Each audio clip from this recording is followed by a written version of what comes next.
The US dollar is designed to decline in value because the Federal Reserve has a 2% inflation target every year. So by design, it's falling in value. The dollar has declined.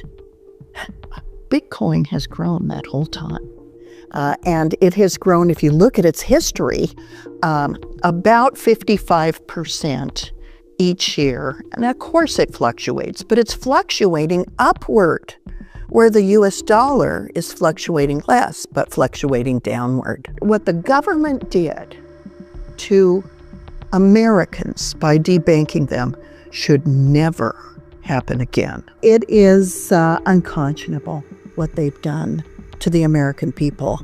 I mean, when you think about just the way our country was established, that we're establishing this government, and this government is here to serve us.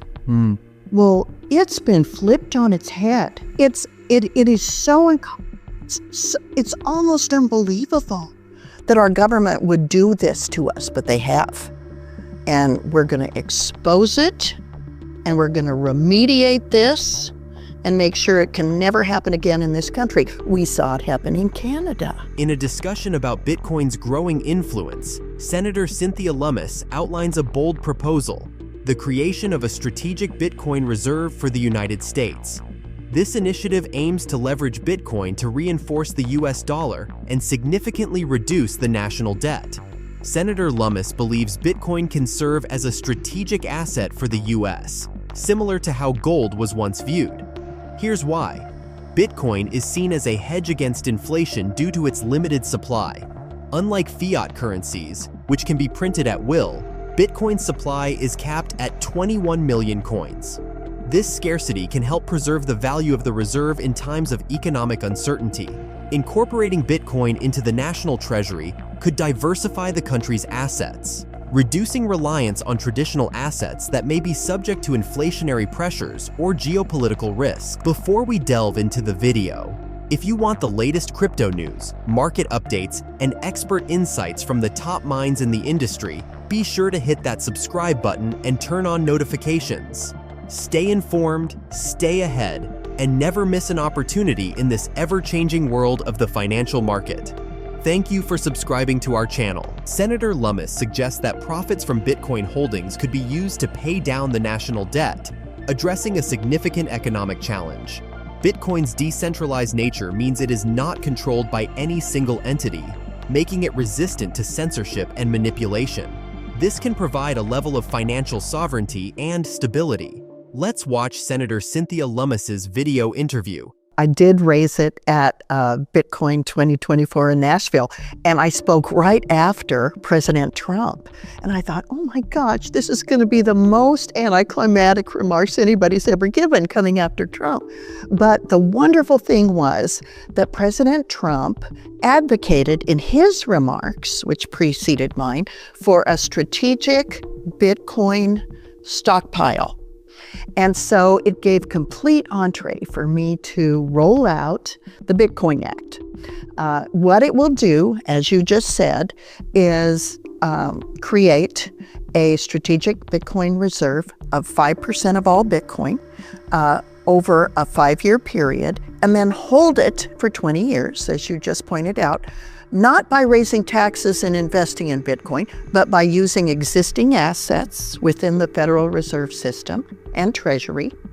And then we'll have a hard asset that will grow in value. So 20 years after the full implementation of the 200,000 Bitcoin per year until we have 1 million Bitcoin, will cut our current debt in half. And that's using models that project the growth of Bitcoin. So we can use it during the years that it's growing to underpin and shore up the US dollar as the world's reserve currency. And having the US dollar as the world's reserve currency is extremely important to support through this century. So it gives us favorable trade advantages. It ensures that the US dollar is the most accepted currency worldwide. And then with Bitcoin underpinning it and being also a global means of exchange and store of value, gives us that double support for the US dollar. I think the states are going to be first. States are the innovators of the country. They're the incubators of innovation. And so I think some of these states are going to see the advantages first. Dennis described them well. I was my state's treasurer. I wanted to diversify our sovereign wealth fund. We have a permanent mineral trust fund. So it's like an endowment or a sovereign wealth fund. And when I was state treasurer, I got to diversify our asset allocation out of just bonds into a fully diversified asset allocation of stocks and bonds. This is one of those buy and hold assets. So you can have it continue to grow, as Dennis said, while our own dollar is declining in value. The US dollar is designed to decline in value because the Federal Reserve has a 2% inflation target every year. So by design, it's falling in value. The salary that US senators get, which has been flat, the same since 2009, is $174,000 a year per senator.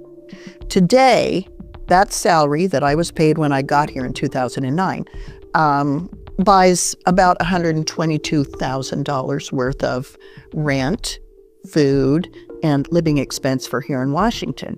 So the dollar has declined. Bitcoin has grown that whole time. And it has grown, if you look at its history, about 55% each year. And of course it fluctuates, but it's fluctuating upward, where the US dollar is fluctuating less, but fluctuating downward. We are working right now to identify a bipartisan coalition to get it passed. We want to make sure that this is bipartisan, and it has to be to get the 60-vote threshold required in the US Senate. And I've been working with colleagues in the House to promote this idea, and we're having good success. We're not there yet, but we're having good success. And we're working very closely with them, and we know that there are a number of pro-digital asset appointees within his administration, people who are favorable towards both our framework for digital assets within the SEC, the CFTC, and other regulatory agencies, but also a strategic Bitcoin reserve. So we'll be working with his treasurer nominee, Mr. Bessent. We'll be working with his crypto czar, with the SEC appointees, the CFTC appointee. We're very excited that Hester Peirce, who is at SEC and who is very knowledgeable about digital assets, will be the lead SEC commissioner on this issue. We're excited about reform at the FDIC. We need reform at the Fed, the bank supervision component of the Fed in particular. And so we are working regularly with the White House. And then, interestingly, there are other advocates within the administration that are not specifically within the rubric of financial control. For example, RFK, who hopefully will be confirmed at HHS, Health and Human Services, is an ardent supporter of a Bitcoin strategic reserve. He proposed a bigger one than I proposed at Bitcoin 2024. And then there are other advocates like him, Kash Patel, who's going to be at Justice, is interestingly someone with whom I've had really great conversations about digital assets and Bitcoin specifically. So this is a very different looking cabinet and White House than the last one when it comes to understanding digital assets. And so many people it sounds so foreign to them that they just don't even want to take the time. And I admit, it does take time. It took me a long time to really dive in enough to Bitcoin that I understood it. It's an age-related syndrome that we have because it's so new. But some of us, people my age, baby boomers, forget that we hardly ever see cash anymore. We're dealing with credit cards and statements and banknotes, and people loan us money. They're not handing it to us in cash. There's a system that is all electronic, already embedded in the U.S. economy. And so Bitcoin is the next step. It's the sort of natural progression from the current system. But for some people, it's just a step too far. And that's why what you're doing is so important, helping educate people about how significant and yet similar Bitcoin is. It's the next natural progression. Well, I think it's very important because we'll get an opportunity finally to marry up Fit 21 that passed the U.S. House last year with Lummis-Gillibrand, which is the bipartisan companion here in the Senate. We'll be able to hopefully dovetail and meld some of the differences between those bills and get a regulatory framework on the books. Right now, a lot of regulation is happening by slapping fines on companies that are custodying assets or working in other ways with digital assets. And they're paying tens of millions of dollars in legal fees to lawyers to try to defend what they're doing when there is no clear regulatory framework. They're trying to comply, but instead of being told how to comply, they're being slapped with enforcement actions. So it will be very beneficial to have a framework in statute so people know how to comply with the regulatory framework expected of them to do business in the United States. And President Trump has said loud and clear that he wants the United States to be the global leader in these policies. And so we're setting out to do that.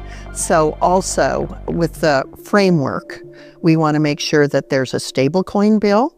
We want to make sure that we have an opportunity to have a strategic Bitcoin reserve on the books that includes protection for individual wallets, that creates that sovereign ability to own Bitcoin and protect it in statute. You'll recall over time, people held gold and the United States made them surrender it to the government. We want to make sure that never happens with Bitcoin. And we're proposing a reserve for Bitcoin for the United States that's the same size as our current gold holdings, but that protects the ability of individuals to have their individual wallets. The other component of our bill is to make sure that states, if they want to, can participate in these disparate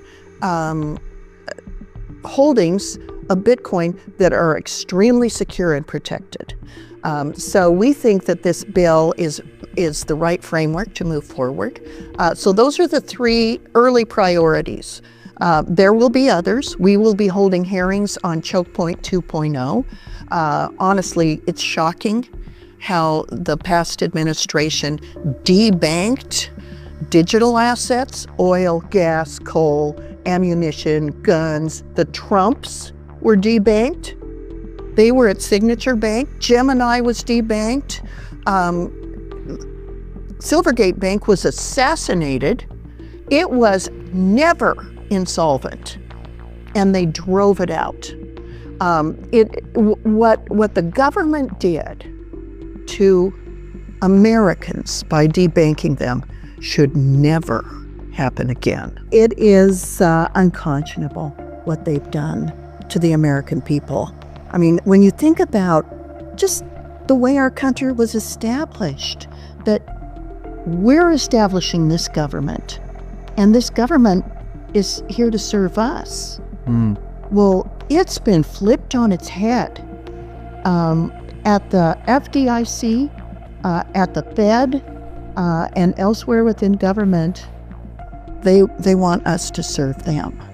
And if they say, we don't like oil and gas, we don't like digital assets, we don't like Bitcoin, and we don't like it so much that we're not going to let you have bank accounts. And that is what has happened. So people who not only are going to get a new account and are being denied, but people who have existing accounts are getting kicked off the banking system, including payroll. There are businesses that were kicked out of banking just before they were trying to make payroll for their employees. If you're an employee and all of a sudden your employer can't write a check that you can cash out of a bank account, what are you going to think of the business? It is so it's almost unbelievable that our government would do this to us, but they have. And we're going to expose it, and we're going to remediate this and make sure it can never happen again in this country. We saw it happen in Canada. In conclusion, embracing Bitcoin signals a commitment to innovation and technological leadership. It positions the U.S. as a forward-thinking nation in the digital age, potentially attracting investment and talent in the cryptocurrency and blockchain sectors. Senator Lummis's strategic Bitcoin reserve proposal is a visionary approach to leveraging Bitcoin to strengthen the U.S. dollar and address the national debt. While risks and challenges exist, the potential benefits for investors, the U.S. economy, and the broader adoption of Bitcoin are significant. Investors should closely monitor these developments and consider the potential impact on their portfolios.